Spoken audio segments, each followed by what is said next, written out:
So, good morning, ma'am. We are group 3. So, makinig po kayo, class. Sisimulan na po namin. So, start tayo, class, sa protective barriers. Protective barriers, physical or structural obstacles designed to safeguard individuals, areas, or assets from harm, danger, or unauthorized access. Examples, walls, fences, masks, gloves, crashes, barriers, bulletproof glasses. So class, ang protective barriers ay tinutukoy nito yung mga gathers to ensure the safety of the people.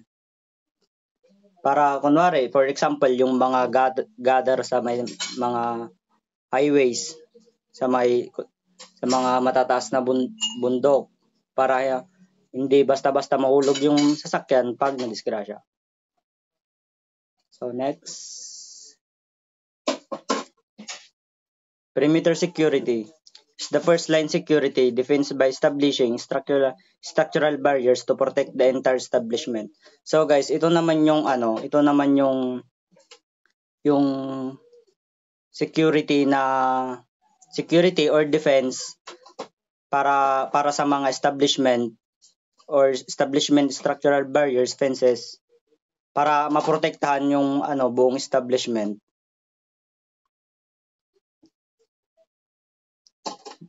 Different enclosure used to perimeter security. Solid, they cannot see that what is in the inside. In those who are the inside, they also what is in the outside cannot see. So yung solid, guys, tinutukoy nito is hindi mo sila makikita pag nasa loob. Ito yung klase ng barriers na pag nasa loob yung mga tao, hindi mo makikita yung mga gamit nila doon. Tapos yung full view naman is you can see through the fences or what's going on inside and out. Yung full view naman, guys, is ito yung, for example, yung mga barriers na may mga butas-butas na makikita mo yung yung nilalaman ng loob ng establishment or ganun. So mag-proceed na tayo sa type of fences. First, let's talk about what is fences. Ano nga ba ang fences? Ang fences ay isang istruktura na nakapaloob sa isang lugar. Karaniwang nasa labas at kadalasang ginagawa mula sa mga poste na pinagdugtong-dugtong ng mga board, wire, relays o lambat. Mabisinak talaga. Example, number 1, wood fences. Sa wood fences, offer several benefits, including aesthetic appeal, versatility in design, and excellent privacy. They can be easily customized to fit your style and property. Dito sa wood fences, mas madali siyang may provide o magawa kasi kung example, meron kang mga tanim na kahoy, maaari mong gamitin ito para gumawa ng isang fences. Number 2, chain link fences. Dito naman sa chain link fences, this strong steel fencing can create a secure barrier, keeping out anyone who shouldn't be on your property. Dito sa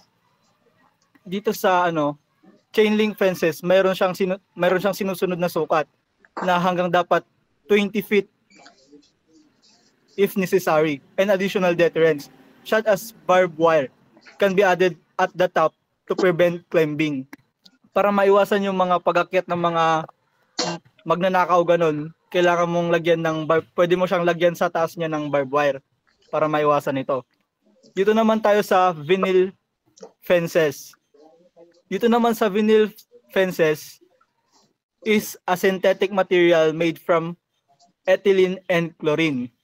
Kung sa kahoy yung ginamit, dito naman natural lang substance. Pinag-combine yung ethylene and chlorine para makabuo siya ng polyvinyl chloride, also known as PVC, which is also commonly referred to as vinyl. Number 4, wrought iron fences. Dito naman sa wrought iron fences are easy to maintain. especially when compared to wood or PVC fencing. It only needs to be painted every few years and it's resistant to extreme weather. Dito sa wrought iron fences, kahit umaraw man o umulan, ang kailangan lang na maintenance nito ay ano mo lang siya, pipinturahan mo lang siya para manatili yung ano niya. Number 5, electric fences. Dito naman sa electric fences, dinisign to compete an electrical circuit when touched by an animal. Dito sa fences na ito, pag may mga lumalapit na mga masasamang loob or animals na pag dumikit sila dito magsa-circuit 'yon, makukuryente sila para makaiwas sa mga ganon. Dito naman tayo sa number 6, privacy fences. Dito sa privacy fences, is a type of fencing designed to provide seclusion and obstruct the view from the outside into a defined area, typically a yard or property. Dito naman sa privacy fences, kumbaga may kapitbahay ka ng mga chismosa, ganon. Maaari mong bakudan yung property mo para makaiwas ka sa mga mata nila na mapanghusga, ganon. Dito naman sa barbed wire fences. Barbed wire fences, also known as barbed wire, is a type of steel fencing wire constructed with sharp edges or points arranged at intervals along strands. Siguro nakakita naman na kayo ng barbed wire sa mga daan ay sa mga nabakodan ganon. Ito yung may mga tusok-tusok sa may ano niya sa may para siyang bakod pero may mga tusok-tusok siya ganon. Start tayo ulit sa protective lighting for safety protection. For lightning.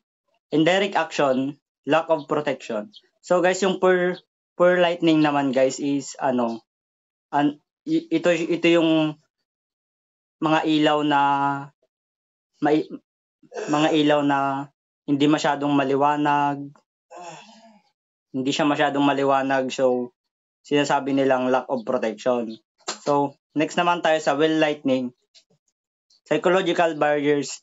It gives protection so that they can notice and familiarize.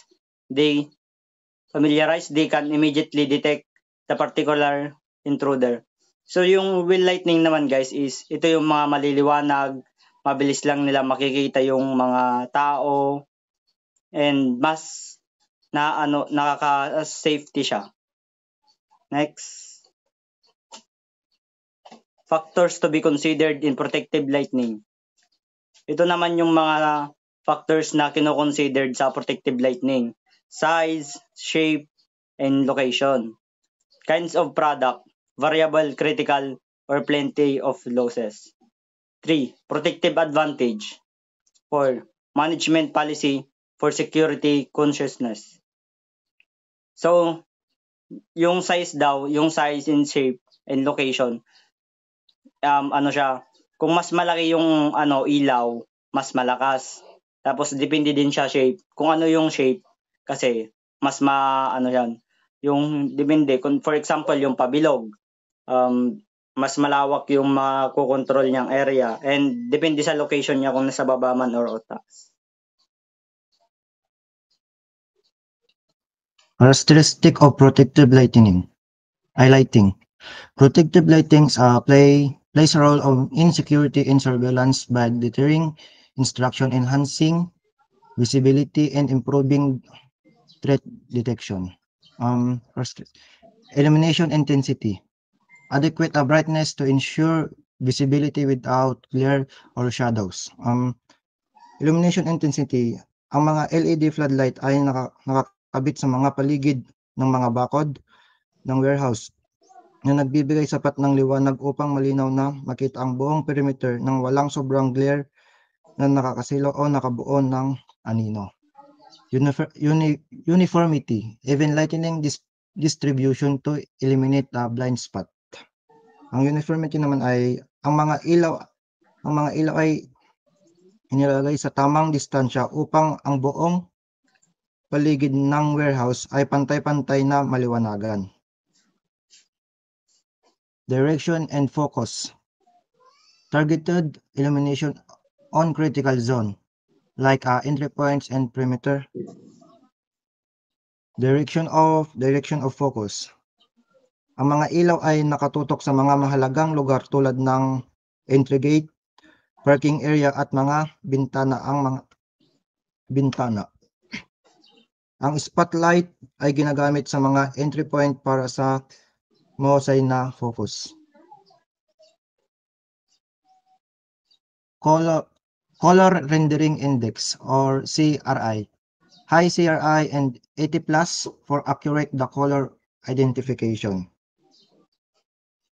Ang mga ilaw ay may mataas na CRI kaya't maliwanag na nakikita ang mga kulay ng mga damit at kagamitan sa paligid na nakatutulong sa mga pagkilala sa mga individual sa mga CCTV footage. Automation, motion of sensor and timers, energy efficient activation. Automation naman, ang ilaw ay automatic na bumubukas gamit ang motion sensor kapag may gumalaw malapit sa perimeter, kaya't ito ay matipid sa kuryente kapag walang activities. Durability, resistance to weather and environment factors. Ang durability naman ay ito yung mga water resistant na materials at kayang tisin ang mga matinding ulan at init. Integration, complementing a surveillance system for optimal coverage. Ang protective lighting ay direktang nakakonekta sa CCTV system ng warehouse, kaya't ang liwanag ng naayon sa requirements ng camera para sa malinaw na kuha kahit na ito ay gabi. Energy efficiency, use of LED or solar powered solution.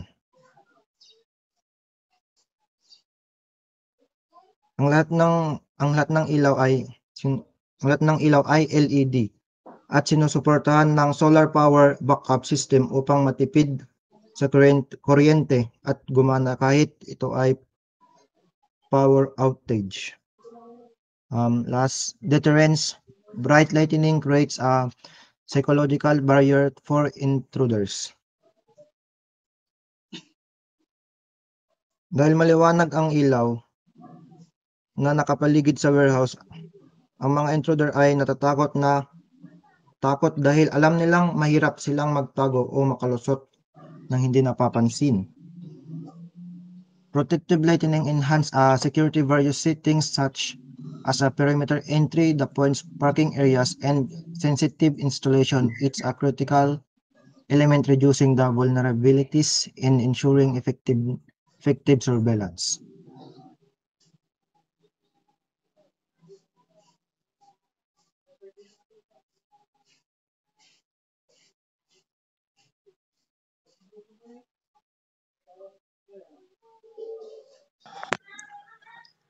Factors to be considered in installing a protective lighting. First, lighting height. For security, light surrounding at a height of 8 feet to make it harder for intruders to cross the area. In lighting height, installing a height of at least 8 feet help to improve security. At this height, it's harder for intruders to tamper with or disable the lights. This ensures the area stays illuminated and safer. Critical areas. Focus on lighting areas that contains critical materials, machinery, or classified information. In critical areas, it focuses on providing adequate lighting in areas that house important materials, machinery, or classified information. Proper lighting in these critical zones increase their security and prevent unauthorized access. energy efficiency. In energy efficiency, using a LED light is a smart choice for outdoor lighting. They are energy efficient, last a long time, and require less maintenance. Crime, crime deterrence. Sa crime deterrence, well-lit areas can discourage criminal from targeting a property. Good lighting eliminates dark spots and reduce hiding places, making the property less appealing to potential intruders. Fixture accessibility. Picture Choose lighting fixtures that are easy to maintain. Fixtures with ink or removable part are simple to clean and repair. While those while those with quick release mechanism make it easier to replace bulbs, ensuring the system stays operational. Power source. Emergency exits are crucial for safety and should be connected to a separate power source from the building's main supply.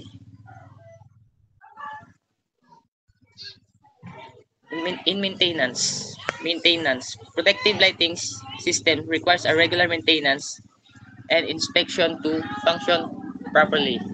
Cleaning fixtures, replacing bulbs, and testing systems are essential to ensure reliability when needed.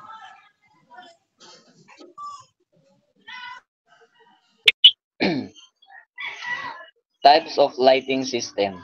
Number 1. Continuous or non-stop lighting.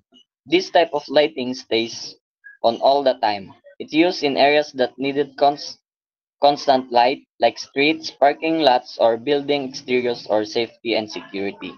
Number 2. Standby lighting. Standby lighting is kept off most of the time but can be turned on quickly when needed.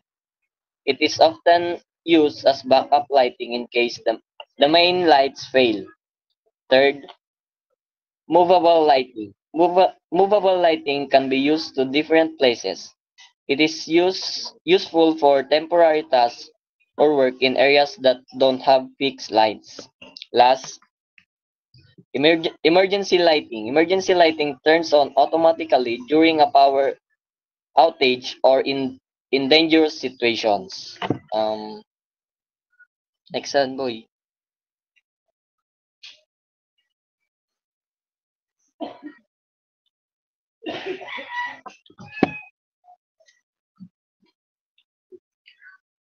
Next, today we'll talk about the importance of protective lighting and preventive security measures. These are essential in creating a secure environment, whether at work, in public spaces, or even in your own home. First, let's discuss protective lighting. Its main purpose is to improve visibility and determine any potential threats or risks. Here are 2 points to remember about positioning protective lighting. Number 1, always focus on the approach. Lighting should be directed at entrances, pathways, and other areas where people typically come and go. Number 2, must focus on the people, not on the guard. The goal is to illuminate areas where people are moving so threats can be identified, not just make the guard visible. Proper lighting improves everyone's safety. Now, let's move on to preventive measures, which are considered the best approach to security. Here's how you can implement these measures effectively. Number 1, perimeter security. This means securing the boundaries of your property, such as with fences, gates, and surveillance cameras. Keeping the outside secure reduces the chances of threats entering. Number 2, carefully select workers and employees. This step ensures that only trustworthy individuals are part of the organization. Um, it includes number 1, initial security. Screen candidates during the hiring process. Number 2, background investigation. Check their personal and professional history. Number 3, analysis of previous employment. Look for any red flags in their past jobs. Number 4, personal investigation. Verify their personal details like addresses and references. Number 5, establish rules and regulations. Create clear policies to guide employee behavior. Last, regularly check the pulse of workers. This means monitoring employee morale and behavior to identify any unusual signs early. In short, protective lighting helps prevent risk by providing visibility. While yung preventive measures naman ensure we hire and maintain a trustworthy team. Both of these strategies work hand in hand to create a safer environment for everyone. Yan lang po.